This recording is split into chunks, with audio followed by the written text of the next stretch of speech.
Buenas tardes, agradeciendo a los presentes su participación. Vamos a dar inicio a la actividad del taller de pensamiento latinoamericano titulada Propuestas para una reestructuración del concepto de escuela. Algunas definiciones de escuela que nos entrega la RAE son las siguientes: establecimiento público donde sea cualquier género de instrucción, enseñanza que se da o que se adquiere, método, estilo o gusto peculiar de cada maestro para enseñar, cosa que en algún modo alecciona o da ejemplo de diferencia, sitio donde estaban los estudios generales. Algo en común que tienen las definiciones anteriores es el carácter unidireccional que la escuela pretende dar al proceso educativo, y en cierta medida, subestimando la importancia que tienen las experiencias educativas del niño, definir desde una perspectiva arbitraria qué es y qué no es educación. Sin embargo, al plantearnos el desafío de reestructurar este concepto, debemos hacerlo desde una visión pluralista, entendiendo lo perjudicial que significa para la enseñanza del niño las definiciones dogmáticas y restrictivas de un proceso que finalmente lo tendrán a él en directa interacción con el mismo. Por tanto, el propio niño debe desempeñar un papel fundamental en la estructuración de los procesos educativos formales desde su experiencia educativa informal. Se da inicio a la actividad dentro del proyecto Reflexionando sobre la educación prohibida, organizado por el Taller de Pensamiento Latinoamericano. En esta ocasión nos acompaña el profesor Juan Estanislao Pérez, profesor de Educación Primaria Urbana con mención en Música, Escuela Normal de Viña del Mar, profesor de Filosofía por la Universidad de Chile, licenciado en Educación por la Universidad Metropolitana de Ciencias de la Educación, estudios de doctorado en Pedagogía, magíster en Educación, mención Gestión y Administración Educacional. Y también nos acompaña Ignacio Cortés, estudiante de cuarto año de la carrera de Pedagogía en Historia y Ciencias Sociales de la Universidad de Valparaíso, y miembro del Taller de Pensamiento Latinoamericano, quien junto con su ponencia hará alguna pequeña reseña de las actividades realizadas por el taller. Agradecer a los presentes, al profesor, por asistir a la actividad. Yo preparé un pequeño ensayo en relación a lo que es el proyecto, en base a lo que fue el documental que nos inspiró, ¿no es cierto?, a hacer este trabajo, que es la educación prohibida. Así que yo titulé este ensayo con el nombre de ¿qué es lo prohibido en la educación latinoamericana? Pero a partir del ensayo me pregunto cómo surge la escuela latinoamericana, con qué finalidad. Y la finalidad de la escuela latinoamericana surge relacionada a lo que es el intento de homogeneizar el horizonte humano, donde los agentes políticos, ¿no es cierto?, del Estado-Nación también fueron homogenizados para que este proceso se diera como en una correcta armonía en base a los intereses que tenía el Estado. ¿Por qué? Porque dentro de la gran diversidad existente en Latinoamérica estaban las distintas concepciones del mundo, con las distintas maneras de adaptarse a la realidad, y esta noción, ¿no es cierto?, de diversidad va totalmente contraria al proyecto de Estado-Nación. Porque el proyecto de Estado-Nación lo que hace en el fondo, ¿no es cierto?, es negar al otro, es negar la existencia del otro, de la diversidad. Y lo hizo a través de dos medios principalmente, que fue el ejército y la escuela. De ahí por eso uno puede entender por qué el interés de invertir al comienzo siempre en escuela y en ejército. Esos son los dos puntos fundamentales donde se invierten las pequeñas fondos que había en el primer año del siglo XIX. La primera parte de la educación viene influida por el área francesa, que excluye el término de ciudadanía y que en el fondo son los primeros pasos para ir construyendo el modelo educativo que como dije es del comienzo del Estado. El siguiente paso es la educación prusiana, que excluyó la población popular en términos culturales. Y esto lo podemos ver claramente en un autor latinoamericano, Galindo Faustino Sarmiento, en la división clara que hace entre civilización o arte. Para él no hay más visiones que la visión civilizada, ¿no es cierto?, que hacia dónde tendría que ir Latinoamérica, siguiendo nociones europeas, y la barbarie, que es negar completamente al otro, negar el progreso. O sea, la barbarie es lo que se niega al progreso. Entonces yo aquí entiendo que la razón occidental moderna y civilizada borró las otras formas de pensar, por ejemplo, la del campesino y la del indio. Y de esta manera le quedó solo una alternativa para no ser silenciado a estos sujetos, es decir, sujetarse a la cultura dominante. ligado a esto, está lo que vimos en el segundo foro sobre la filosofía de Paulo Freire, ¿no es cierto?, de la pedagogía del oprimido, donde les voy a leer una cita. Dice: en la visión liberadora de la educación, el contenido no implica finalidades que deben ser impuestas al pueblo. De aquí viene ¿no es cierto?, la visión que tiene el Estado, que intenta implantar en la población. Y el contenido sino que todo lo contrario, donde, dado que nace en él, es decir, en el pueblo, en el diálogo con los educadores, reflejando así su anhelo y esperanza. Entonces, como vemos, esta postura de Freire es contrariamente a lo que hizo al principio el Estado. Es decir, que en ningún caso se está imponiendo una visión educativa, y muy por el contrario, la liberación que plantea Freire se hace de manera dialógica con el pueblo, con las necesidades de este, para entender sus necesidades y racionalizarlas. Y ahí viene como la de vuelta de mano que, ¿no es cierto?, que hacen su trabajo, que es con los obreros analfabetos. Continuando con la reforma educativa en el siglo XX, esta viene ligada a lo que es el modelo constructivista, es decir, que apuntan no a la transmisión de la ideología, como en el modelo anterior, sino a las formas de pensar y buscar los contenidos. Pero como nos citó la profesora Claudia Carrasco, este modelo está equivocado. ¿Por qué? Porque estas formas de pensar y buscar contenidos se plantearon de manera neutral. Y esto no es así, porque significaba, como dijo ella, un supermercado de contenidos, donde cada niño es mejor en la medida en que sabe desenvolverse de mejor manera dentro del supermercado, sin tener en cuenta que el conocimiento nunca es neutral y nunca va separado de la realidad humana.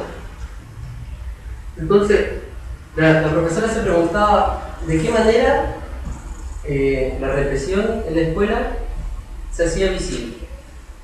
Porque anteriormente el modelo del Estado, ¿no es cierto?, bien homogeneizador, se hacía visible en el momento en que negaba al otro.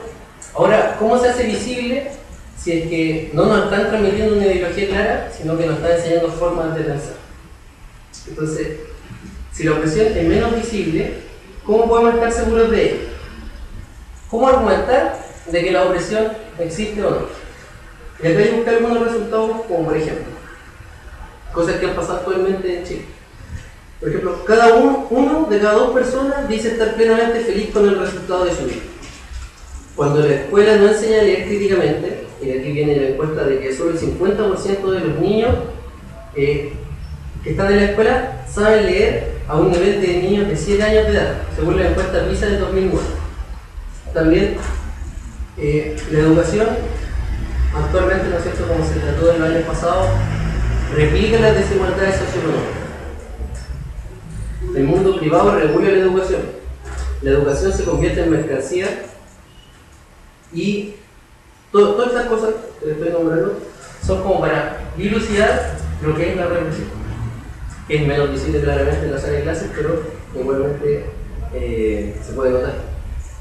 Otro punto importante es que, por ejemplo, el profesor dejó de ser algún agente del Estado en la década de 1980. Entonces, ¿cómo es que la educación se convirtió en una empresa económica? ¿No es cierto?, en el sentido de buscar la rentabilidad, todo este lineamiento, ¿no es cierto? Entonces, aquí viene lo que decía el profesor Manso en la primera sesión de la escuela, que nosotros vimos en el foro. Dice: la escuela nos aseguró que éramos algo y no otra cosa, pero no somos eso, somos más. No somos lo que nos dice la escuela. Acá viene lo que dice el profe de que, por ejemplo, si yo estudio, voy en cuarto año y me salgo de la carrera, ¿yo acaso dejo de ser estudiante, por ejemplo, historiador, por salirme del cuarto año y terminar la carrera? Según el mercado, dejo de serlo y nadie me va a reconocer, en ningún lado me van a contratar, me voy a dejar de ser lo que es. Y eso es en el sentido del lineamiento del mercado. Ahora, lo interesante ahí es que esa manera de pensar se nos transmite a nosotros, se nos permea a través de autoeliminaciones, como por ejemplo convirtiéndonos en los prohibidores dentro de la sociedad. Es decir, que nosotros mismos, al ver una persona que por ejemplo no sea universitaria o que no tenga estudios, nosotros mismos nos desplazamos hacia abajo. Esa persona no tendrá cultura, no tendrá conocimiento, no se podrá desenvolver correctamente en la vida política, él no puede argumentar aquí porque no está preparado. Y eso es seguir negando al otro.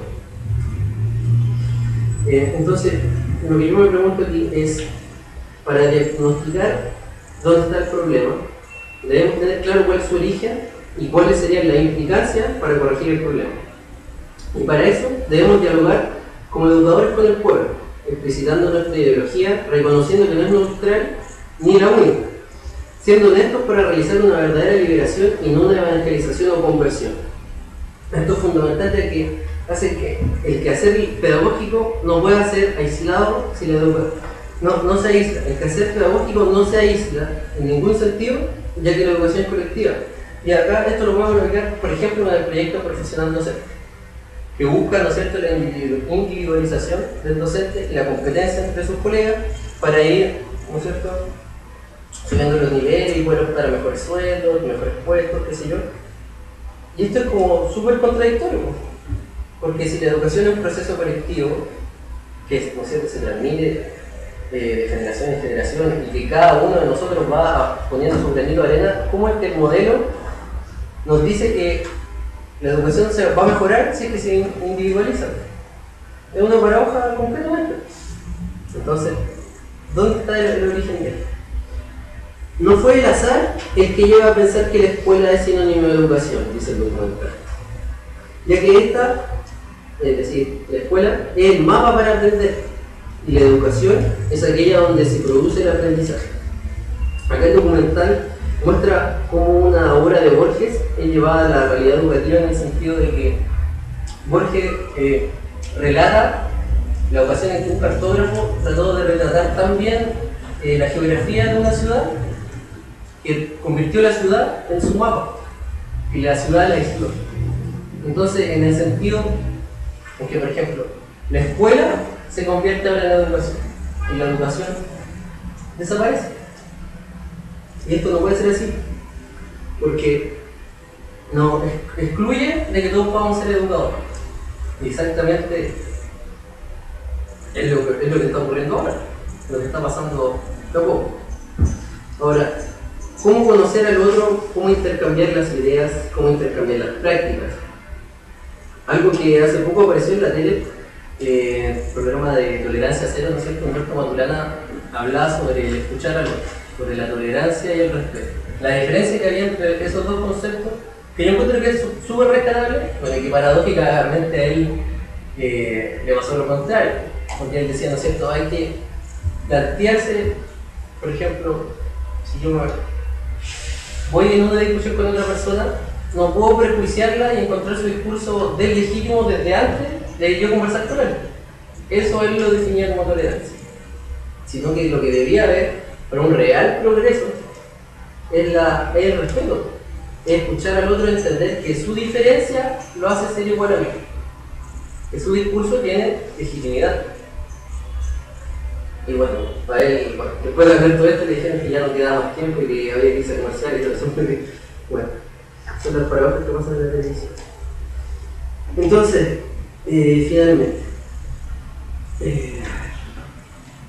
el mal se encuentra en que la escuela está aislada, que sus contenidos sean enmarcados como verdades, que sus objetivos originados, para los estudiantes, no partan desde ellos, no partan desde su realidad. El individualismo, el verticalismo y el aislamiento es hacia donde se pretende llevar la educación. ¿Qué es lo prohibido en la educación latinoamericana?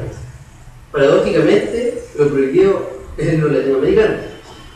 Y si no, preguntemos, ¿dónde está la educación latinoamericana en los planes y programas de estudio? En historia se está eliminando a poco. De a poco, progresivamente se ha ido eliminando. En filosofía está, por ejemplo. No, para nada. Entonces, ¿cuáles son las implicancias si es que nosotros nos postulamos para un nuevo proyecto educativo? La implicancia sería que la nueva escuela pueda acompañar las decisiones libres, buscar otras nuevas maneras de pensar ese nosotros latinoamericanos, y tal como han sido los demás procesos de liberación, en nuestro contexto, que sea también colectivo, porque siendo así, solamente siendo colectivo y no individualista como lo plantea el sistema, vamos a poder tomar conciencia de lo que es lo latinoamericano. Porque Latinoamérica surge en la medida en que surgen los latinoamericanos. Y si los latinoamericanos se niegan desde el comienzo, jamás va a haber Latinoamérica. Gracias. Agradecemos la ponencia de Ignacio y damos paso al profesor Estanislao Pérez con su exposición. Bueno, en primer lugar, un asunto protocolar es agradecer la invitación. Y yo diría más todavía felicitarlos porque abrir espacios, inaugurar espacios en donde se pueda reflexionar con otros sobre temas que son contingentes a la vida social humana, resulta que no es tan posible de encontrar a diario hoy día en nuestro país. No digo en América Latina, digo en nuestro país, porque hay países latinoamericanos que sí están en sus espacios. Nombro uno, Bolivia, nombro otro, Perú, Ecuador, que están en proceso de abrirse a las comunidades, de escuchar a la gente, de sentarse a conversar, a dialogar con ellos. Se provocan estímulos, se generan estímulos con la finalidad de que la gente pueda reunirse en torno a hablar sobre o acerca de cuestiones que les son muy importantes. Si ustedes van a la Plaza San Martín de Lima, especialmente ya a esta hora, tipo 6:30, 7 de la tarde, hasta la 1, ustedes encuentran que ahí son cientos de hombres y de mujeres que se reúnen a discutir todos los días sobre las problemáticas políticas que tienen. Eso es una experiencia extraordinaria que la recomiendo especialmente. Usted puede ir a Lima, vaya a Lima en cualquier fecha del año, especialmente en la época de primavera, verano, otoño también, y se va a encontrar, repito, con una cantidad enorme de hombres y de mujeres, jóvenes, hijos, que discuten, dialogan acaloradamente, pero sin agredirse. Una experiencia muy importante, porque yo aquí en Chile prácticamente no la he visto, o dejé de verla por la década de los inicios del 70. Antes era más común, digamos, aquí en la Plaza Victoria, en la Plaza Chaurren, en la Plaza O'Higgins, se encontraron grupos de hombres y mujeres que se juntaban a conversar, a dialogar sobre lo que ocurría en el país. Hoy día eso ya no se hace. De manera que yo diría que Chile en este sentido es un baluarte del modelo neoliberal, porque ha logrado precisamente anular la participación ciudadana. Recién con estas discusiones que ha habido en torno a las elecciones municipales, recién uno ve atisbos de gente que quiere efectivamente salir a la calle y convertir la calle en el foro, a las plazas, en donde discutir, dialogar sobre la situación en la que nosotros los chilenos nos encontramos. Porque es esto, esto está claramente definido. Esto es así porque efectivamente lo que acontece es que hay un modelo económico, político, jurídico, etcétera, artístico, que está ahí forzando fuertemente con la finalidad de anular la concepción de lo impar, de lo comunitario entre los seres humanos y fortalecer, hacer emerger y fortalecer un planteamiento individualista. ¿Cómo lo ha logrado? Bueno, yo diría de manera general a través de un proceso de socialización primaria en donde tempranamente niñas y niños comienzan a aprender, a internalizar los códigos socioculturales que configuran las comunidades en las que viven, y luego a continuación, a partir de ahí, dicho de otra manera, a partir del modo como tempranamente comienzan sus experiencias, y luego a continuación cómo esas experiencias son conceptualizadas, experiencias que entregan, que dan materia prima. Ahora, esa materia prima, cómo cada cual la conceptualiza. Ahora bien, también aquí hay un asunto interesante de poder observar. Por una parte, en procesos informales, una etapa de socialización primaria informal, es decir, la calle, el barrio, los amigos, la familia, qué sé yo, el vecindario, etc. Y en el vecindario no es también que lo que hay allí es homogéneo.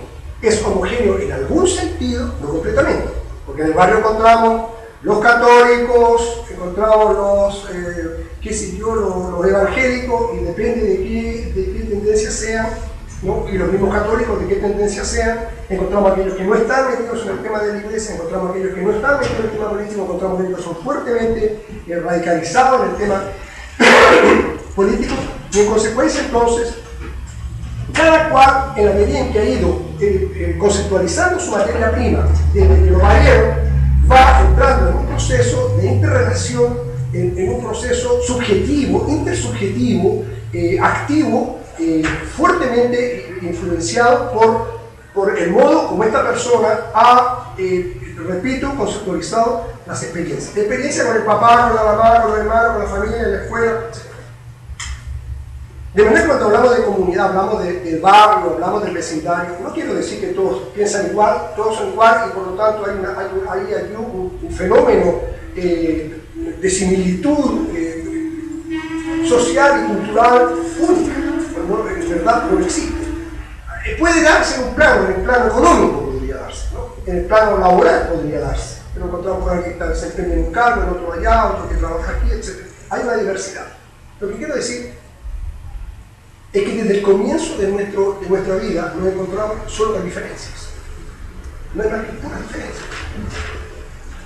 Hombres, mujeres, viejos, jóvenes, altos, bajos, flacos, gordos, los que caminan, los que andan en vehículos, los que van en bicicleta, etc. ¿no? Los que piensan de una manera, los que dicen una cosa, los que piensan otra cosa. Pura diversidad. Somos seres de la diversidad. Y somos seres de la diversidad simplemente porque somos seres que nacemos, efectivamente, sin juicios, sin conocimiento, absolutamente entrado allí como tabla rasa. Y luego, todo lo que vamos haciendo, lo vamos haciendo solo en función del grupo humano en el que vivimos. Y al que no elegimos, por supuesto.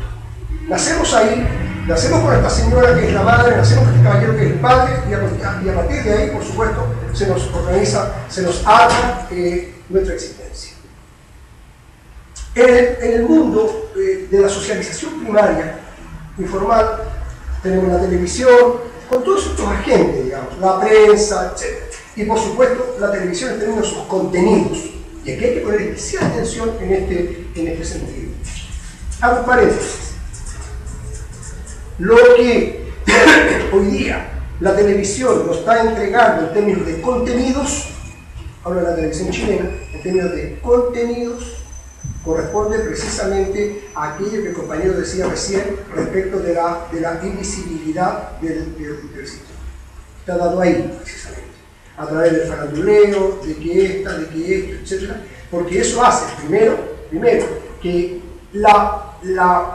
el interés de la comunidad, de los seres humanos, no digo de la ciudadanía, porque sería mucho decir, digo simplemente los intereses, las motivaciones, ¿no? aquellos aspectos que influyen en la vida individual de cada cual, están siendo manejados, ordenados por esto, porque están mostrando imágenes que resultan ser representativas para este nivel. Por una parte, es decir, que muestra la importancia de no preocuparse de nada. No preocuparse de nada, no entrar en colaborar, en solucionar nada, porque eso efectivamente no sirve. Lo que sirve es de qué manera usted puede integrarse a procesos faranduleros en donde además puede aparecer en la televisión, en donde además llama la atención en su comunidad, en su grupo, más que comunidad, en su grupo, en donde usted además puede efectivamente lograr un mayor protagonismo de orden social. Que no quiere decir que porque ha profundizado, porque sabe, porque conoce, porque puede ayudar a conducir a su grupo humano, sino simplemente porque usted ha estado en la tele o porque repite los mismos modelos exactos que le están dando por esto. Entonces aquí hay un proceso invisible que tiene una fuerza enorme a la hora de decir, bueno, de qué manera el modelo está presentándose ante nosotros. Ese es un aspecto fundamental que hay que tener en consideración. Y en segundo lugar, siguiendo con el tema de la tele, en segundo lugar, le introducen a usted la concepción del individual. La concepción del individual es absolutamente importante para los efectos del sistema. Del hacerse a sí mismo, sin pensar en los otros, que es una característica muy lejana de lo que es las características sociocomunitarias de los pueblos latinoamericanos. Si ustedes entran a las comunidades indígenas, entran a las comunidades aborígenes, se van a dar cuenta que allí funciona, digamos, un circuito de intersubjetivo, de solidaridad, de afectos, de apoyos, de ayudas, ¿cierto? Que de alguna manera se van transfiriendo en este modo de hacer un tipo de vida social comunitaria exactamente. Esta es una cuestión que hay que tener en cuenta, y esto no se va a acabar así fácilmente en este minuto, porque no va a ser más. En donde se revelan aquellos aspectos de la vida social chilena, como hay una teleserie que están diciendo hoy día sobre el tema de que alguien entra en un establecimiento a hacer clases, reemplazando no sé quién, algo así parece, ¿no? En donde se muestra precisamente y se estimula a una provocación respecto del quehacer en los establecimientos educacionales. Y esto se da y se produce porque efectivamente, bueno, sirve porque revela las malas condiciones en las que vive el pueblo chileno. En otras palabras, en las malas condiciones en las que siempre ha vivido el pueblo chileno, porque esto es una cuestión de raza. Ustedes han escuchado eso alguna vez, ¿no? El problema que tenemos nosotros los chilenos, lo dice la señora Lacay, lo dice el caballero Navarro, lo dice la señora Cerro. ¿Sí? El problema lo dice el Colegio Rivero. Dice, el problema de Chile, señor, es un problema de raza. Este es el producto precisamente, cuando yo me encuentro con eso, este es el producto precisamente de lo que el modelo quiere que sea. Es decir, hay incluso a un menosprecio de la propia cultura. Y eso está fuertemente revelado en el comportamiento social de la casa. Cuando su mamá le dice, o su papá le dice, tenés que estudiar para ser otro. ¿Se lo han dicho alguna vez? ¿Usted ha escuchado eso, supongo, más de alguna vez?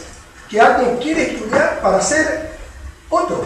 Bien, cuando alguien le dice a otra persona, tenés que estudiar porque mañana tenés que ser otro, en ese preciso momento le está negando la naturaleza del ser a este. Es decir, eres nadie.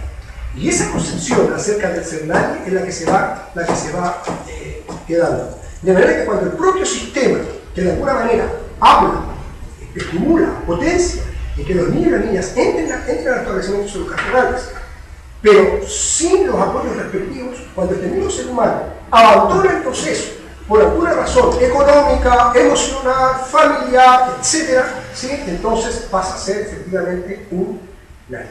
Y en ese momento en que es un nadie, está dispuesto para algunas actividades, o qué sé yo, para asumir algún planteamiento que determine precisamente el sistema. El sistema está sobre, dentro y envuelve además, ¿no? Es decir, aquí la gente no tiene mucho por dónde escaparse, digamos, ¿no?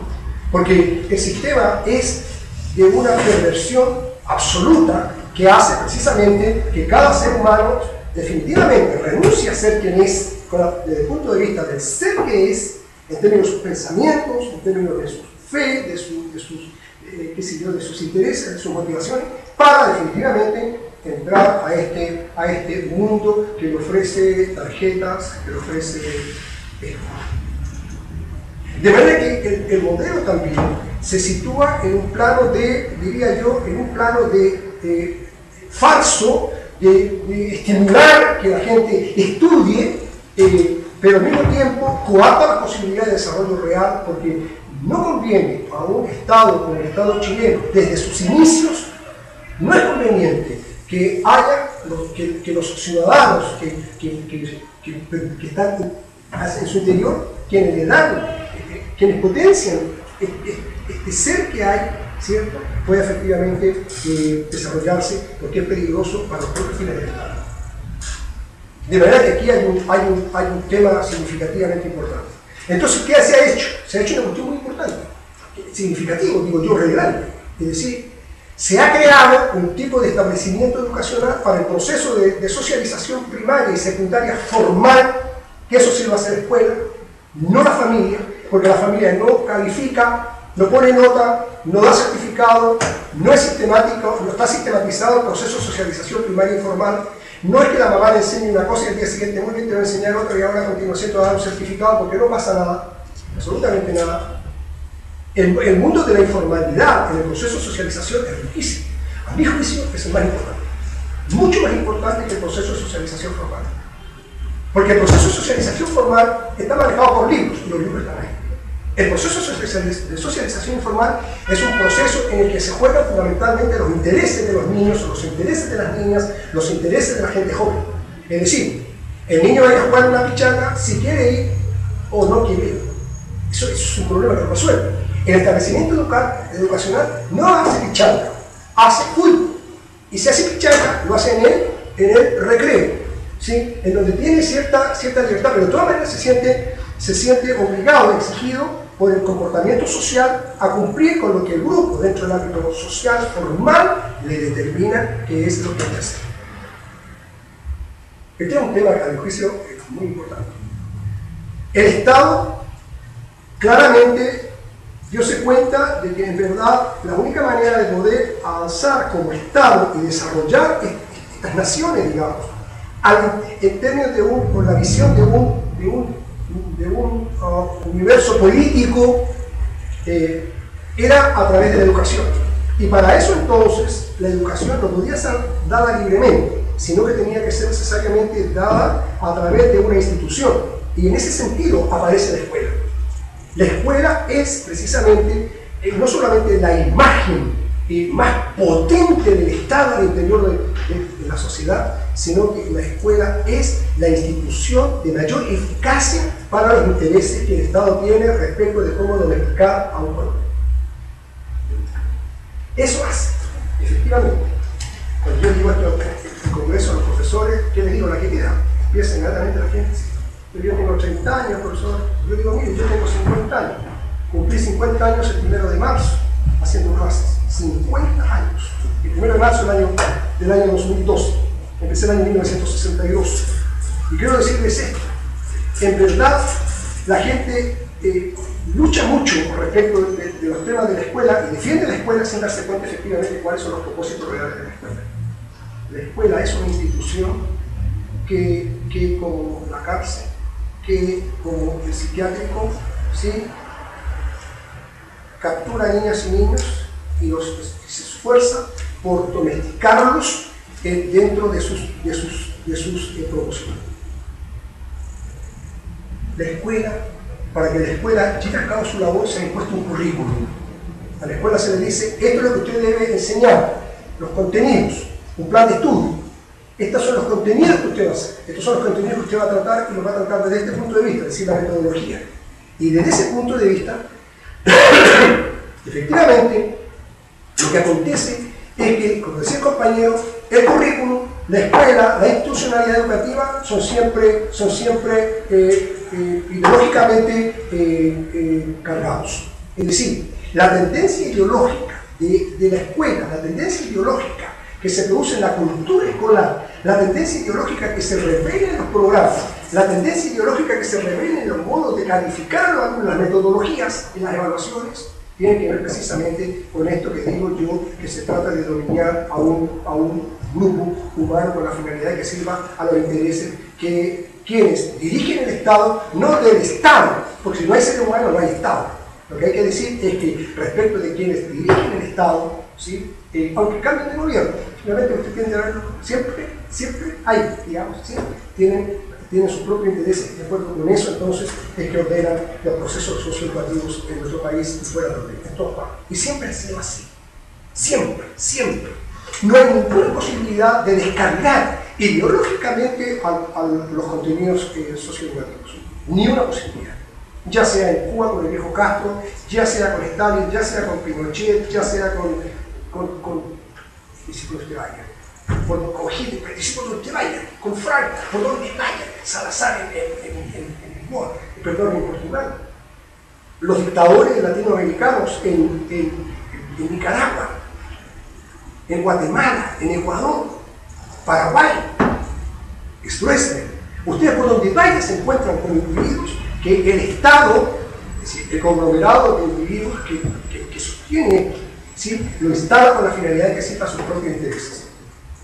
Por eso que no hay ningún currículum que sea efectivamente neutro. La neutralidad en el campo educativo no existe por ninguna parte. Nunca. Absolutamente. Esto es una cuestión que hay que tener absolutamente clara, ¿no? Ahora, ¿por qué? Porque desde el momento que usted entra a un lugar a hablar con gente con la finalidad de enseñar, usted lo hace según, podríamos decir, la ideología en la que se trata. Es decir, este conjunto de conocimientos, de experiencias conceptualizadas que hacen que usted tenga una visión del mundo y no otra. Y eso, usted no nació con ella, sino que se fue armando en la medida en que está haciendo su vida. Nadie nace nazi. Nadie nace judío. Nadie nace mapuche. Nadie nace, qué sé yo, Opus Dei. Nos hacemos en este terreno, en este campo. Y eso hay que tenerlo absolutamente claro. ¿Desde dónde se hace? Se hace desde el modo como cada cual conceptualiza la materia prima que obtiene de las experiencias vitales de su existencia. La escuela es un componente constitutivo básico de la institucionalidad de un pueblo, de una nación, porque es precisamente por donde con mayor efectividad es posible someter a los seres humanos.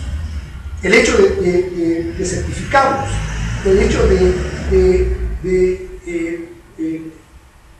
diluir más bien la imagen grupal, la fortaleza que tiene el grupo.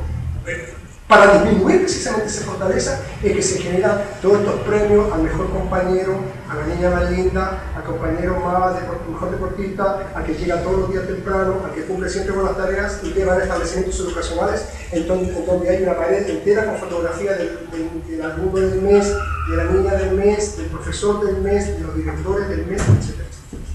Porque el sistema se preocupa precisamente de esto, porque ya viene tempranamente ordenando un tipo de visión en cada cual que tiene que ver con la individualidad. Y para eso entonces nos vamos con este otro proceso tan importante. Los contenidos que se tratan en la escuela son contenidos, el currículum, digamos, el currículum, tanto las estudios, asignaturas como contenido, como metodología de enseñanza, como la evaluación, se hace fundamentalmente desde una sola visión, no hay dos. Eso es imposible de superar. El Estado nunca va a permitir que haya dos o más currículum. Siempre hay uno. Y ese currículum, como decía el compañero, tiene que ver con la heterogeneidad. Mientras más homogéneo, mejor para el Estado. El Estado no está por la persona, el Estado está por el individuo. El Estado no está por la persona que se llama así. El Estado está por el individuo que tiene un número, un root. Se nos asigna un número. Yo no soy quien soy, sino solamente, señorita, yo soy así, me gusta, mira, tengo esta tendencia, veo esto, qué sé yo, etc. No soy partidario de fútbol, mire, los deportes lo hago en otro plano, etc. Entonces, a la señorita no le importa eso, lo que le importa a la señorita es cuál es su número.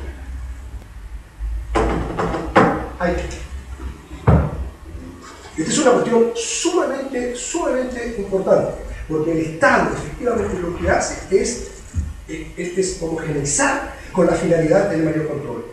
Mientras más homogéneo sea todo, más facilidades tiene quien gobierna de poder controlar absolutamente. Si yo soy ministro de Educación y sé que en el cuarto año básico de todos los establecimientos de Chile, no me importa si son niños aborígenes, niños mestizos, niños en proceso de mestizaje, niños que están en un tránsito feroz, vertiginoso de identidad, a mí no me importa eso. Lo que me importa como ministro de Educación es que en el cuarto año básico de este país, quiero decir, de todos los establecimientos educacionales del país, cualquiera sea su naturaleza, tienen que estar tratando el contenido ahí está. No dicen algunos, nosotros podemos, profesor, somos libres de poder entrar con nuevos contenidos emergentes. No, eso no es posible. No es posible. Y si usted lo hace así porque finalmente usted sabe que en segundo básico lo controla. Inmediatamente entrando le colocan una prueba SIMSE para el segundo básico. Usted sabe eso. Se está haciendo. ¿Cuándo se hace la prueba SIMSE ahora? Cuarto, segundo medio. No, segundo básico. Escuchen lo que digo, el segundo básico de este país. Segundo, cuarto, octavo, segundo medio, se hace la prueba de la SIMSE, que es el Servicio de Investigación sobre la Medición de la Calidad de la Educación. ¿Usted cree que por qué se hace SIMSE? ¿Qué finalidad tiene el SIMSE? ¿Qué finalidad tiene el SIMSE? La finalidad del CIMSE es comprobar efectivamente que aquí hay un sometimiento ideológico respecto de la educación de los niños y de las niñas de este país. Y para cuarto medio tenemos PESA. Y más encima, en la universidad, en las universidades tenemos, en algunas universidades, pruebas especiales, excepto en las universidades privadas, en las que no hay prueba especial, porque lo que interesa derechamente es el clientelismo. Por lo tanto, aquí hay que tener clara una cuestión verdaderamente importante. Entonces surge la pregunta. Bueno, no tenemos nada que hacer. Dado esto, nos vamos todos a la casa, hacemos los niños, hacemos las niñas, y luego nos montamos al jardín, y luego a la enseñanza básica, media, instituto, universidad, para que sea lo que Dios quiera que sea. Sin embargo, creo yo que para poder pararse frente a esta tendencia fuertemente ególatra, individualista, discriminadora, creo yo que hay varios procedimientos, ¿no? Hay que pararse frente a esto y de alguna manera comenzar a abrir espacios por donde se reflexione sobre este tema tan importante y luego a continuación se norme un tipo de actividad que posibilite inyectar energía a los seres humanos con la finalidad de que los seres humanos comiencen procesos efectivamente liberadores. Ustedes, habló compañero de don Domingo Faustino Sarmiento, efectivamente un gran educador, hombre muy importante, pero tenía bien claro cuál era el papel de la clase ilustrada. A pesar que vivió aquí en Valparaíso, ustedes saben, ¿no? El gran presidente de Argentina, ustedes saben eso. Él vivió aquí en Valparaíso, visitó las chinganas que había en Valparaíso, bailaba excepcionalmente la zarracueca, aun cuando después la atracó como fue. En el Mercurio de Valparaíso ustedes pueden encontrar artículos de José Domingo Faustino Sarmiento, este notable argentino, en donde alaba la cueca y después hay artículos de cuando ya comienza a cambiarse, ¿sí? Comienza a hablar de clase alta y de clase baja, cuando ya comienza a situarse, que es lo que le ocurre a mucha gente, muchos jóvenes que uno conoce, que son grandes luchadores en las universidades o en los trabajos, y una vez que consiguen un cargo, un puestecito por ahí mejor, que usan un tecnic, una corbata, y comienzan a recibir tarjetas, comienzan a sacar de sus paredes, de sus dormitorios, la imagen de Che, la imagen de Carlos, comienzan a sacar todo esto, comienzan a cambiar sus ilustraciones, sus dibujos. Don Domingo Faustino Sarmiento fue un hombre, a mi juicio, muy importante en el plano de hacer, pero él tenía claro que efectivamente el Estado tenía que hacerse cargo de la educación y lucha mucho por eso. No creo yo que haya desconocido efectivamente que había una cuestión ideológica por medio. Simplemente yo no creo que lo haya desconocido eso. En todo caso, cada vez que voy a Argentina, voy a ir al cementerio Recoleta en Buenos Aires, donde está, y le dejo un par de flores porque fue un hombre importante en alguna medida. Usted hablaba también de compañeros también de Pablo Freire. Yo fui oyente, podría decir, no discípulo. Yo fui oyente de Pablo Freire. Probablemente estaba más joven que algunos de ustedes cuando llegó a Santiago y yo fui a escucharlo. Todavía guardo apuntes de las reuniones con él. Guardo apuntecitos así en este tema. Un hombre sumamente importante. Claro, Freire tenía razón en este sentido, pero de todas maneras Freire no se apartaba definitivamente de la situación institucional que esto tenía. No se apartó completamente. Algo como yo creo que hay que hacerlo. Las escuelas, las escuelas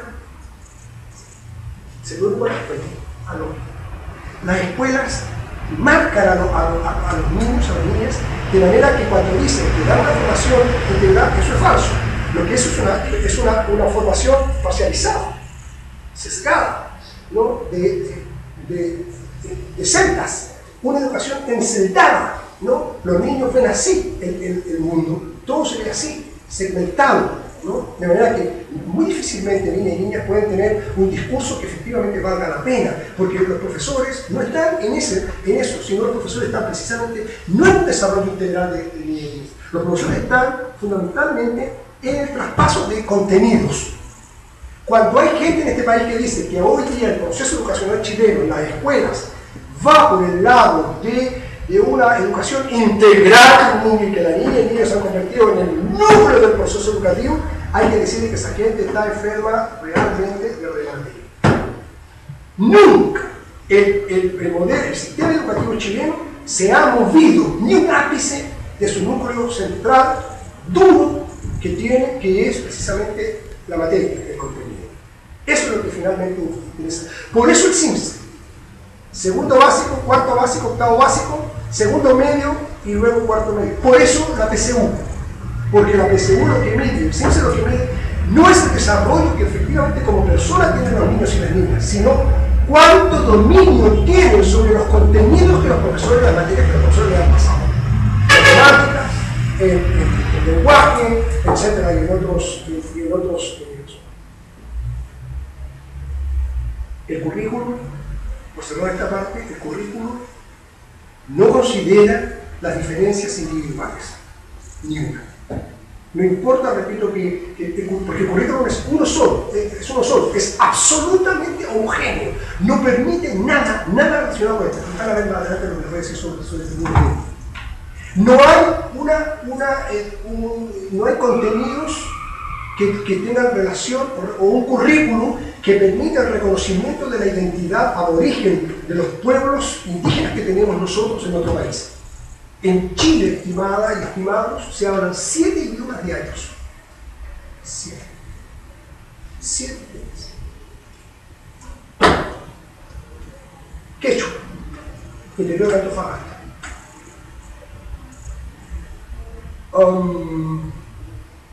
La comunidad aymara, 2 idiomas. Quechua, aymara.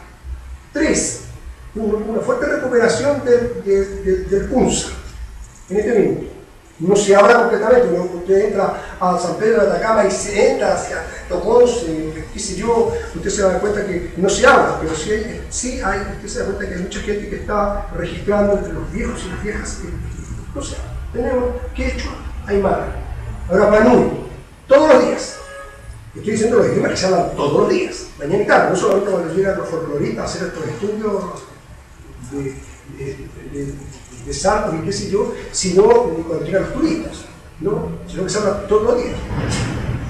Rapa Nui, aymara, quechua. Tienen además ustedes el castellano, que se habla con diferencia en lugar de 4 idiomas. 5 idiomas con el mapudungún. Mapudungún que se habla en muchos sectores de Chile de manera diferenciada. Un concepto, perdón, una palabra aquí, en Santa Juana, en el interior de Santa Juana, entrando a la Araucanía, se quiere decir esto, y en otro lugar quiere decir otra cosa, en otro sentido.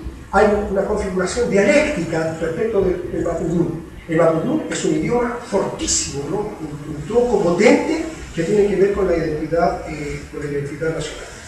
Tenemos Rapa Nui, quechua, aymara, mapudungún. Tenemos además el grupo de los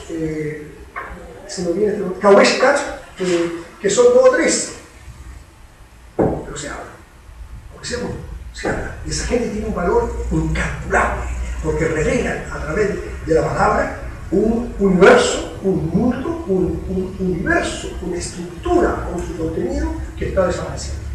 De una importancia enorme. 6. El idioma romaní de los gitanos en Chile, porque hay gitanos chilenos. Ese es otro grupo humano del que se desconoce completamente su comportamiento social, cultural, porque corresponden a una comunidad transhumante. Van y vienen, y desaparecen, aparecen y aparecen, regularmente. Un país en donde se hablan 6, 7 idiomas diariamente, por lo menos debería haber 2 tipos de currículum. Un currículum sobre la historia que ya no tendría que ser historia, tendría que ser etnohistoria, es decir, la historia del pueblo mapuche contada por sus salvos. La etnohistoria del pueblo Rapanui contado por sus coros. La etnohistoria de la comunidad aymara contado por su chacha. Entonces, eso uno lo considera pero no faltará algún profesor de este país, profesor que dice, oye, pero resulta que en mi comunidad, en mi escuela, por ejemplo, se está abriendo a otra cultura, o se están enseñando otras cosas. Eso es imposible, porque este modelo sabe efectivamente cómo engañar. Entonces hablan de una escuela inclusiva hoy día, es decir, entre quien quiera, en cualquier condiciones, entre aquí, porque aquí nosotros le vamos a... Y efectivamente, cuando hablan de lo inclusivo, lo que están haciendo en las escuelas, forzado por el modelo, es precisamente que en la medida en que entran niños, niñas, diferentes, Rapanui, mapuches, aymara, etc., que vienen de otro universo sociocultural que les cuesta a veces hablar castellano, pues bien, vengan acá porque nosotros somos inclusivos, los vamos a incluir, pero van a ver en 5 o 6 años más como los vamos a dejar pero parejitos en relación con la cultura que nosotros ordenamos, que nosotros manejamos. El currículum está ordenado, no es neutro, nunca será neutro, y está ordenado precisamente por la clase dirigente en relación con la formación de sus propios hijos, es decir, con la generación de la próxima clase dirigente. Pero aquí hay una cuestión también que es importante. La escuela no tiene otra posibilidad más que de cumplir con lo que el Estado, a través del modelo, o el modelo a través del Estado, le quiere hacer. ¿Cómo hacerlo entonces? Uno se pregunta, ¿qué hacer? Primero, no es mucha la atención que prestan estos temas a nivel nacional, porque los padres, las madres saben efectivamente que lo que uno dice es verdad.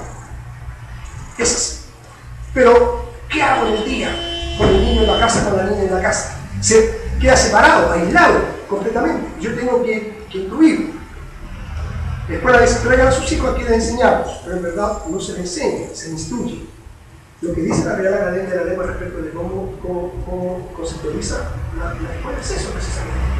Es un lugar, una institución que instrumentaliza efectivamente a través de un proceso de qué sé yo, no de formación, no de un proceso libre de aprendizaje, de enseñanza-aprendizaje, ¿no? En donde de mera y pura instrucción se logra que el individuo llegue a ser. Es decir, la escuela se preocupa dando cuenta al Estado de que en verdad los seres que forman, hombres y mujeres, son seres previsibles. Previsibles en su acción, previsibles en su pensamiento. Eso es una cuestión muy importante. ¿Qué hay que hacer entonces? Se me entra un libro.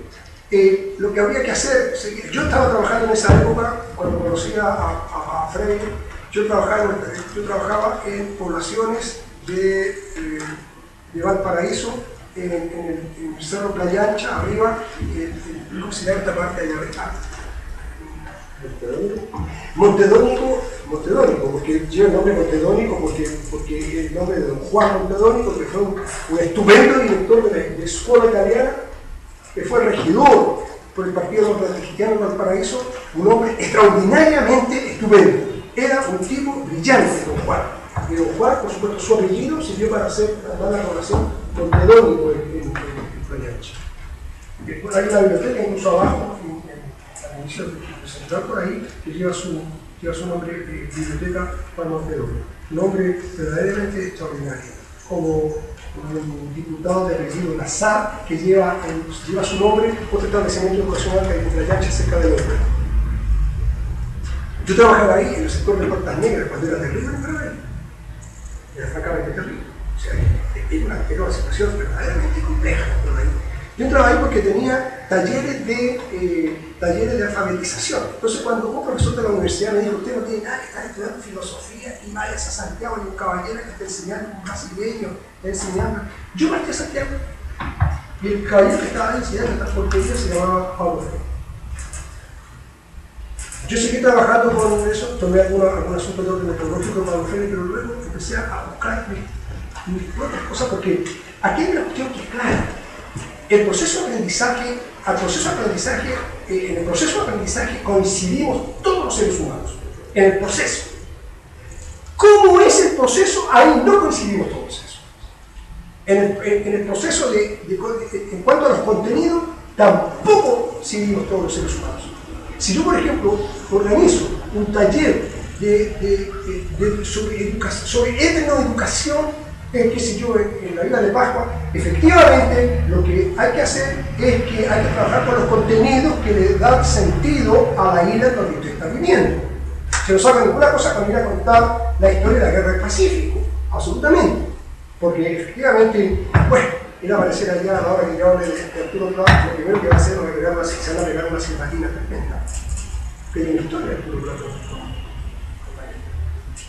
Pero nosotros no ganemos, para ellos no.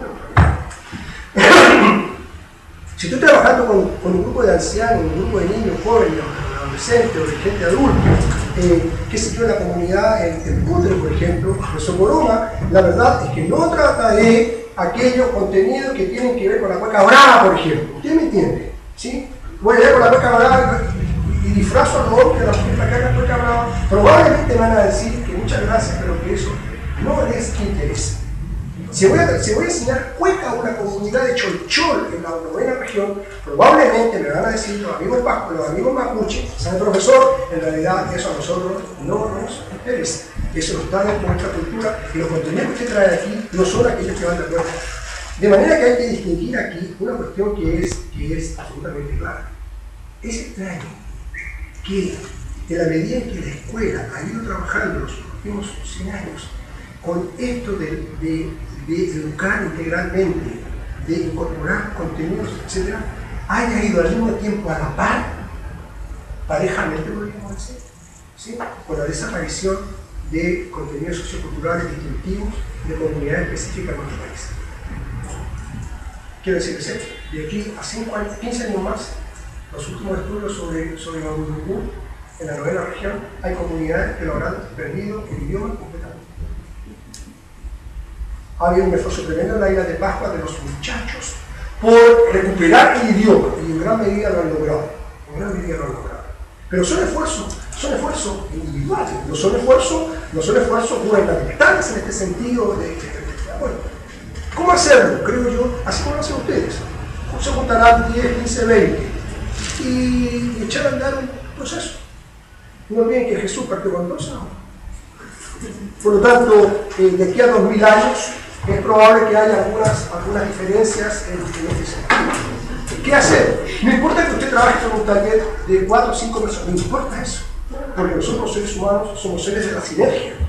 Cada uno de nosotros con nuestro bar, con nuestras acciones, con nuestra sola presencia, desencadenamos efectivamente una serie de conductas, una serie de actitudes, una serie de pensamientos, etc. Por lo tanto, en ese sentido yo creo que ese a mi juicio es el camino que hay que levantar. Primero, un trabajo de orden sociocultural relativo a las comunidades en las que uno está trabajando, a los cubanos que están trabajando. No saben ninguna cosa con ir al cerro Jiménez de Valparaíso, que es el cerro más alto que hay en Valparaíso, y juntarme con la junta vecinal y hablar sobre la importancia que tuvo, qué sé yo, Murillo en Bolivia, digamos, porque en verdad nos llama mucho que asunto en este tema. Partiría primero con lo que es distintivo, digamos. ¿Cómo nos reconocemos como los seres que somos? Y luego, a modo de círculos concéntricos, iré abriendo los caminos tendientes a que haya una apertura sobre el continente que somos. En educación en Chile no se trabaja con Martín, no se trabaja con la Gabriela Luján, no se trabaja con Arguedas, México, de Perú, no se trabaja con, qué sé yo, con Octavio Paz, no se trabaja con Miguel Ángel Asturias, no se trabaja con García Márquez, etc. ¿No? Es decir, y cuando uno sale a recorrer estos países, sale a trabajar en estos países, a conocer estos pueblos, se da cuenta que son poseedores de una cultura impresionante. Que tendrá que llegar el momento alguna vez de que en verdad tendremos que formar una universidad latinoamericana. Una universidad o una cátedra latinoamericana, en donde puedan los quechua venir a contarnos cómo han construido lo que construyeron, que vengan las machis a contarnos cómo logran hacer la sanación de la gente como lo hacen, que vengan las mujeres del campesinado a enseñarnos cómo cocinan aquello que alimenta a sus comunidades, que venga el hombre que trabaja la Briones, por ejemplo, que tiene, ¿cuánto tendrá Briones? 39 años, que trabaja el mimbre de una manera espectacular. No hay nadie en el mundo que trabaje el mimbre como lo trabaja él. Chimbarón, hay 39 años. Que venga, por ejemplo, tomar los poetas de este continente y poder levantar efectivamente las letras en este sentido.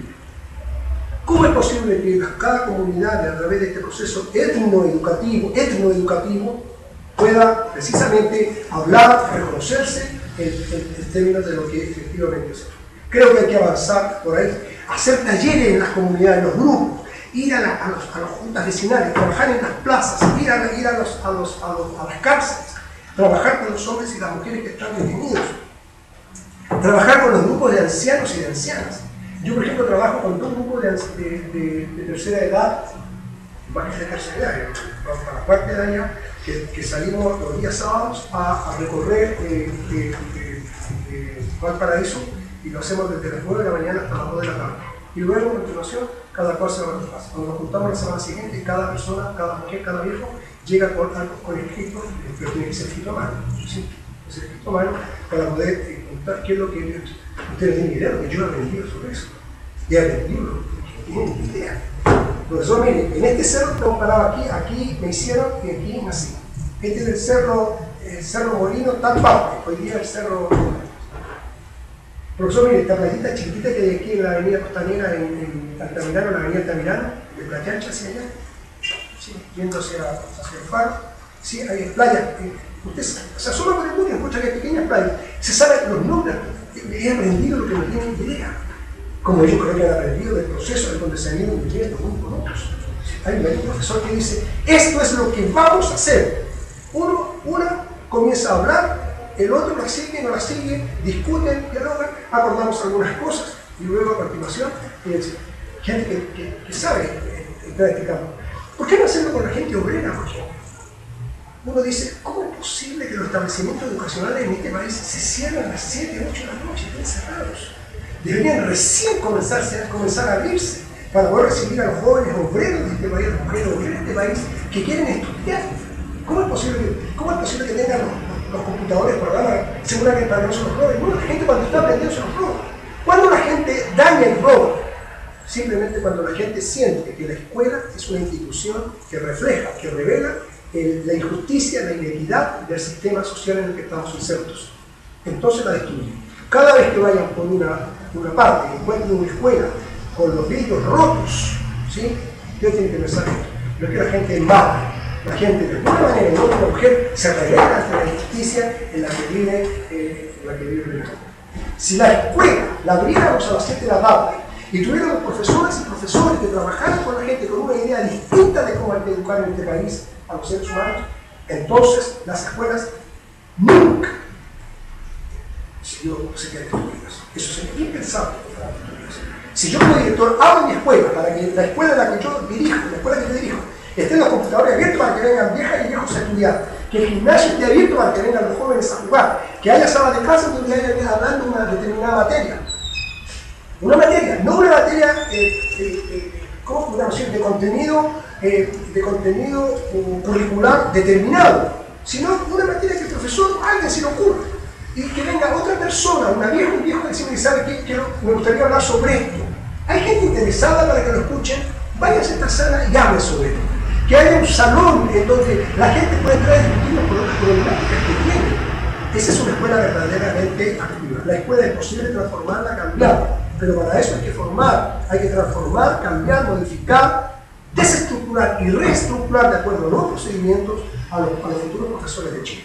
Los futuros profesores de Chile no van a ir sino solamente a repetir lo que se está enseñando en las universidades, lo que se está enseñando en los centros formadores. Es decir, aprender metodologías para insistir sobre el tratamiento de los contenidos y los contenidos propiamente tales en niñas y niños con la finalidad de que lleguen a ser seres humanos que vayan de acuerdo con el modelo que se encuentra.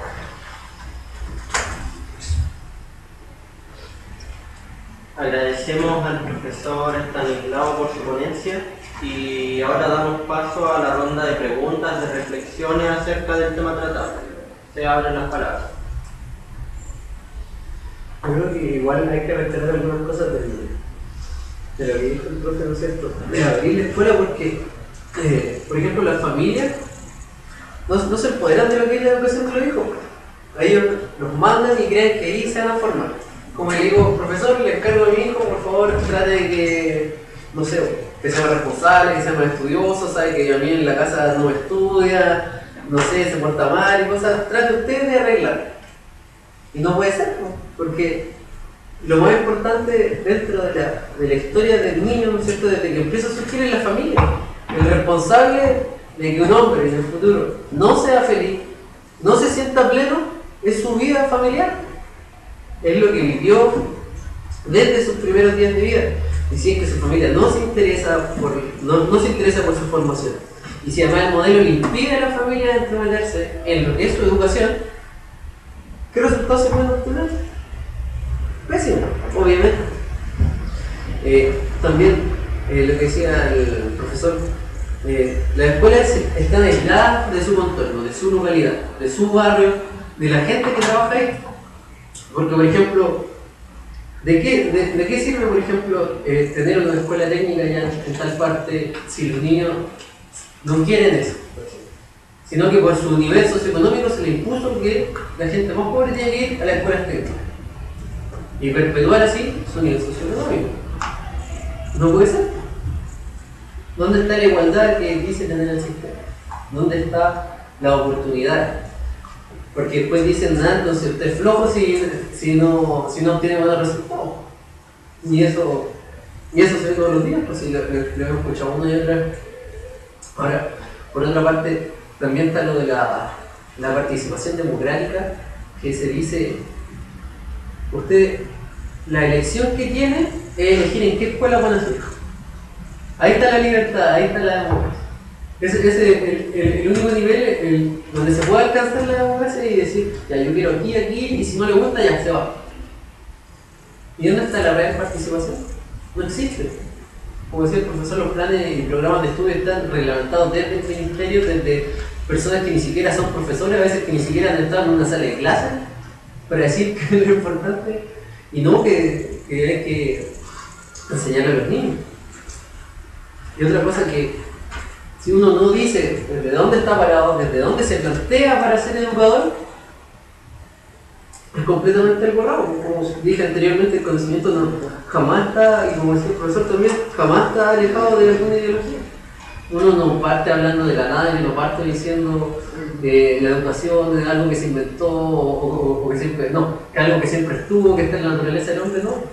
Está en su colectividad, está en su ser, está en la sociedad, está en su colectivo. Y quitarle el grado de colectividad a la escuela es quitarle algo propio de la educación. Y escolarizar la educación es lo que no se debe hacer. Alejarla de lo que es realmente.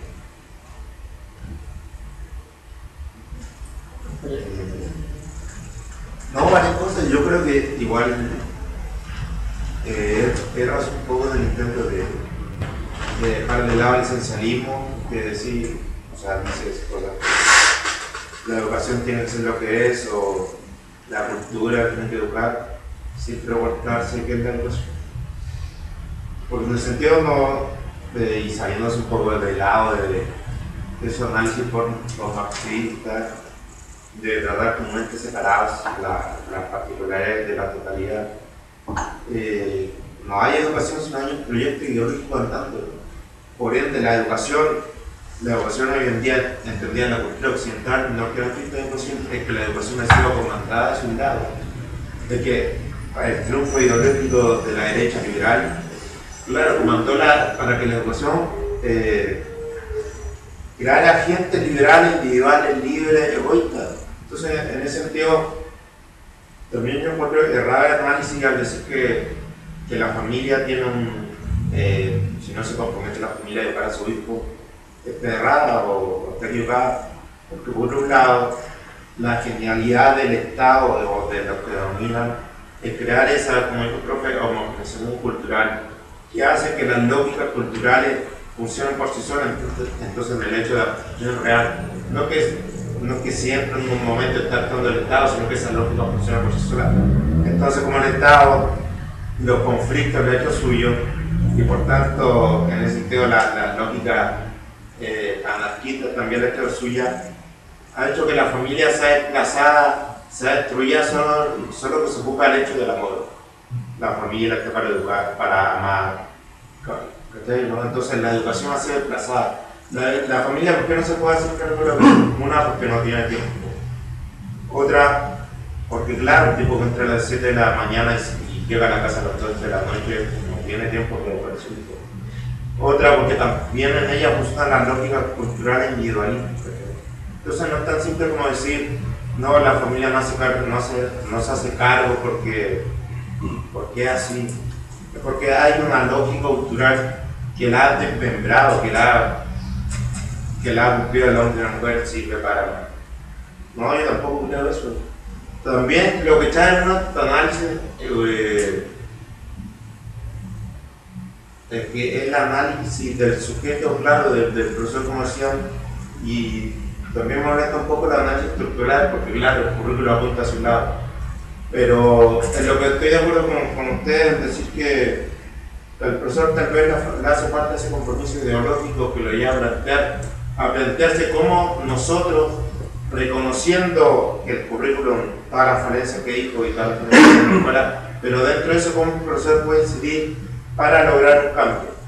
Porque yo, y porque he hecho clases, y porque lo puedo trastear y porque lo he realizado, claro, te plantean una forma de actuación, pero dentro de esa forma también uno tiene un espacio de actuación que también puede propugnar una cierta liberación del sujeto, con ese, como dice Santos Guerra, si propugna la opción del valor de uso y no solo el valor de cambio. Entonces ese análisis tan como moderno de que el currículum sofoca y la escuela sofoca, igual me parece que hace que el profesor, al momento de actuar en la sala de clase, se espanta de que logre educar. Una, porque el profesor tampoco tiene un compromiso ideológico, que como la lógica cultural funciona por sí sola, en el momento de abstracción real tampoco se da cuenta de, como dijiste tú, de qué es lo que hace o por qué lo hace. Yo creo que igual, o sea, a lo mejor, no sé si estoy errado porque faltó alguien o porque lo van a tocar más adelante, pero igual estaría bien dejar un poco de lado las quejas del sistema y pasar a las posibilidades.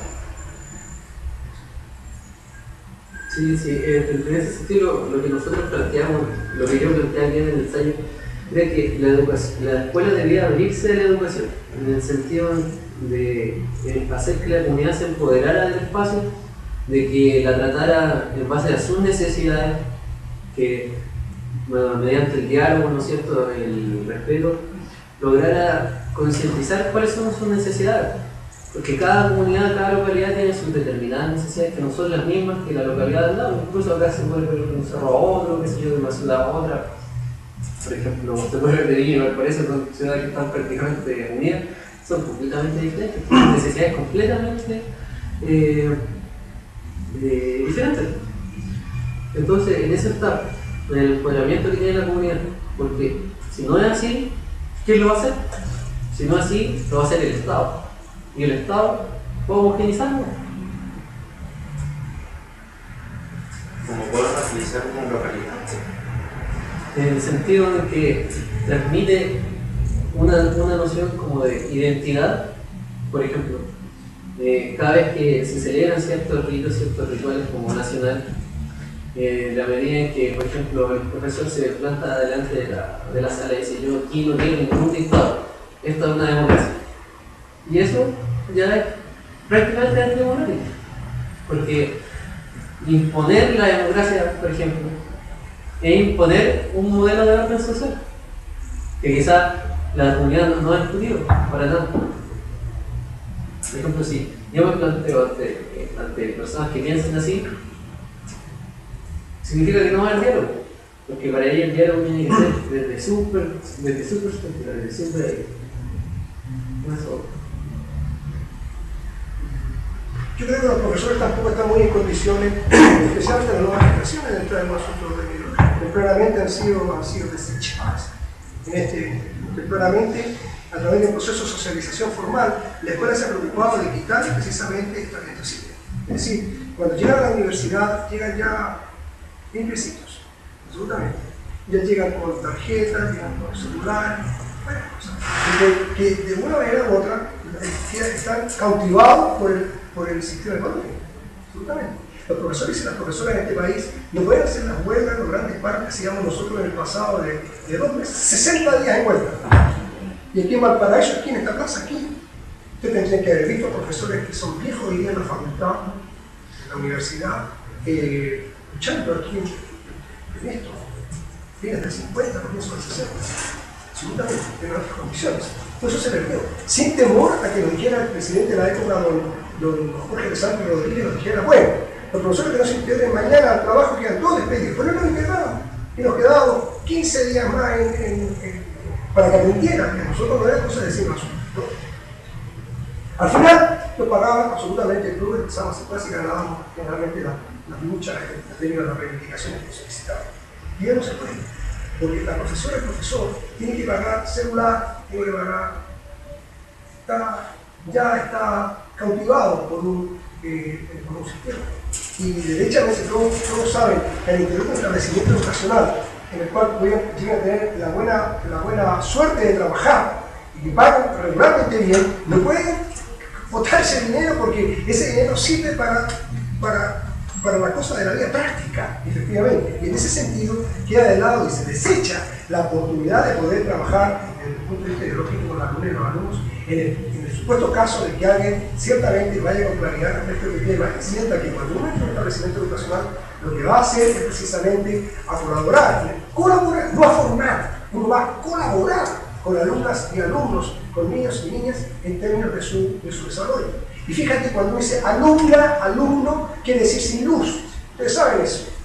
Alumnas son gente que no tiene luz, gente que no tiene claridad respecto de no sabe quiénes son, no saben nada, por lo tanto son ciegos. Y como son ciegos, yo les voy a enseñar cómo abrir los ojos y por dónde efectivamente transitar. Esa es una cosa.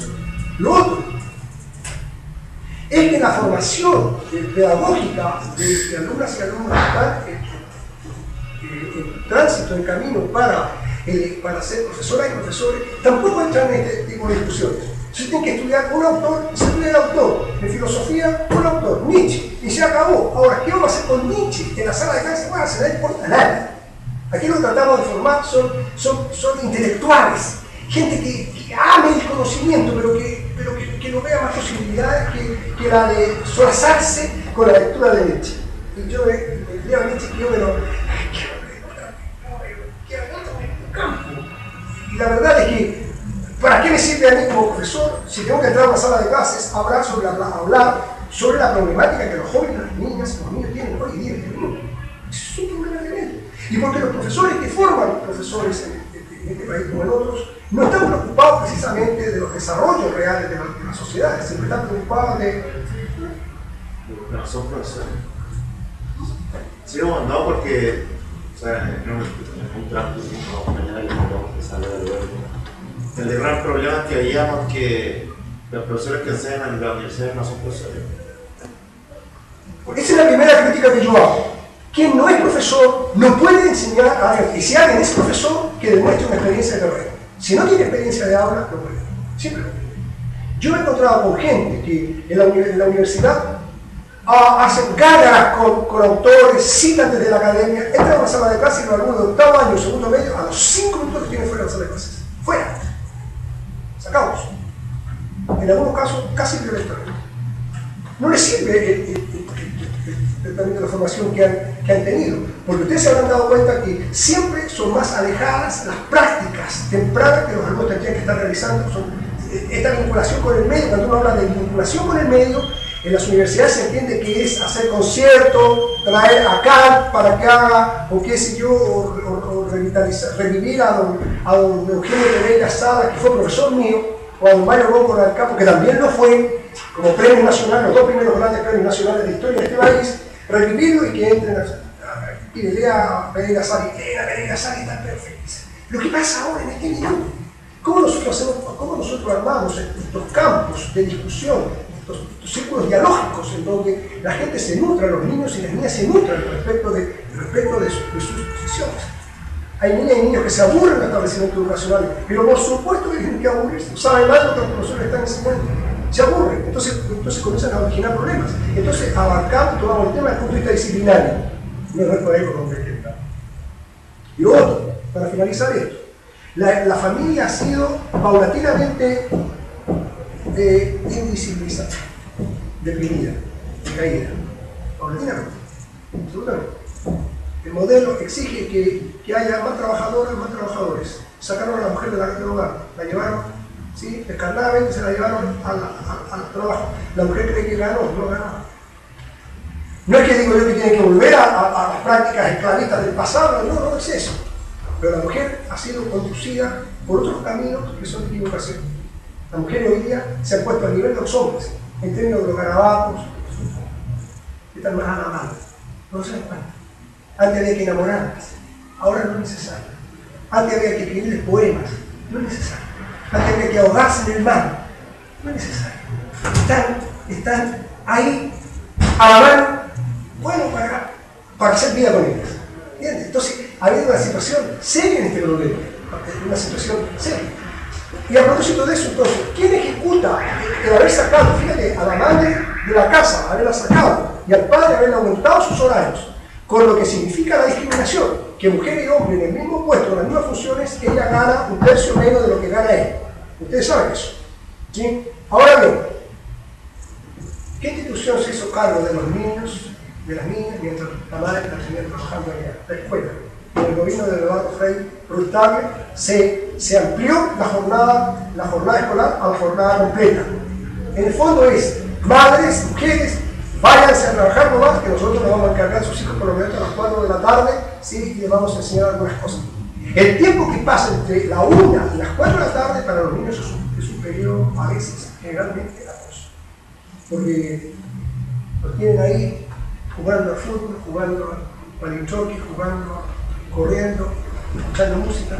Porque la escuela, como institución, ha asumido prácticamente el servicio de una institución de guarda de niños.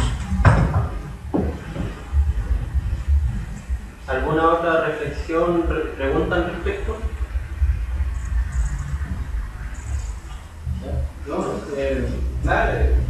Hacía la alusión a lo que decía el profesor respecto a los mecanismos de, por así decirlo, de dominación o domesticación, como se dice, que no solamente está, no sé, por así decirlo, el ejército, sino también la misma escuela, los mismos psiquiatras, psicólogos, procesos de normalización. Este tipo es normal, este tipo está sano, psicológicamente este puede ejercer, no sé, pues, profesor, ya no como figura que crea una conciencia crítica de una subjetivación, una autosubjetivación, sino como una subjetivación dada desde el ministerio. Tiene que aprender contenidos mínimos y contenidos máximos.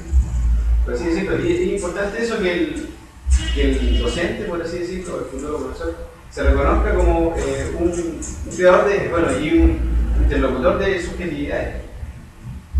Que crea subjetividad en el otro y también que el otro crea en él, si es una práctica. Y llevarse a la práctica. Hay un proceso relacional dialógico, en donde sí. uno, pues, cada profesor aprende en la medida en que enseña. Cada alumno que enseña, cada uno que aprende, enseña a los profesores y a los profesores. Entender que también eso no es también el tema de que el rol que juega el profesor es con el poder que tiene. Tiene un micropoder, sí, que puede ejercerlo en este juego de la subjetivación del alumno y del profesor. Solamente en aquellos que tienen la plena conciencia de eso, porque te encuentras con aquellos otros que saben que tienen poder y el poder está dando hasta. Sí, aprendió contenidos mínimos. Y contenidos mínimos, que para gran parte de la población de niños de Chile y de niñas son contenidos máximos. Hasta ahí llegamos. Sí, aparte es como una cosa bien terrible que el hecho de valorar lo que es la neutralidad cuando se relata, o sea, cuando se educa. Porque, por ejemplo, yo recuerdo ¿Alguna anécdota alguna vez del colegio cuando nos pasaba la historia de Chile, que si yo, Alessandro, bueno? Recuerdo que cuando nos pasaron el golpe, el profesor subrayó lo que era, vamos a pasar, tenemos lo más neutral posible.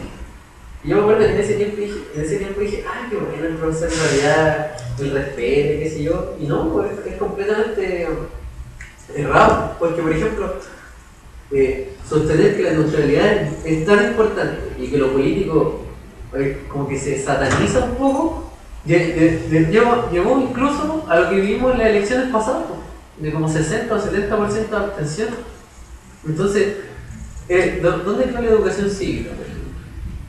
¿Dónde quedó la importancia de lo público? Desapareció.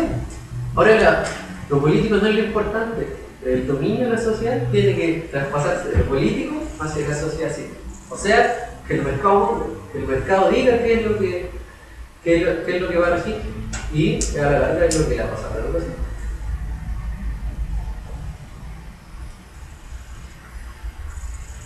Ya entonces, para ir concluyendo esta actividad, agradecemos tanto al profesor, a Ignacio y a los asistentes, y los dejamos invitados a deleitar el paladar con un rico café y galletitas. Muchas gracias.